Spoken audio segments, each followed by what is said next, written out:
ভালো লাগলো।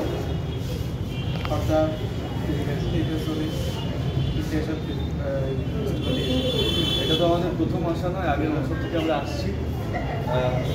আমাদের খুব ওভারওয়েলড আমরা যে আমরা প্রত্যেকবার এসে এখানে শোটা করতে পারি। আর এনভায়রনমেন্টটা খুবই ফ্যামিলির মতো, একদম পরিবারের মতো হয়ে গেছে আমাদের পুরো। তো আশা করছি এই উৎসব যেন প্রত্যেক বছর হয়, বারবার যেন ফিরে আসে আমাদের জীবনে। আর খালি আমরা না, আরও যারা নাটক করবে বলে যারা ভাবছে তাদের নতুন দলও যেন এখানে সুযোগ পায় কাজ করার।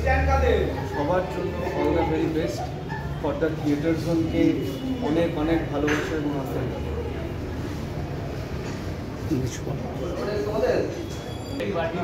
বিভিন্ন জায়গা থেকে বিভিন্ন দলের আমরা একটা শো পাই, সেটা একটা অন্যরকম অনুভূতি। আর আমাদের সেটা ইন্সপায়ারও করে, নতুন নতুন আইডিয়াস দেয়। থিয়েটারকে বাঁচিয়ে রাখে, এটা সত্যি এখানে এলে অনেকভাবে বোঝা যায়।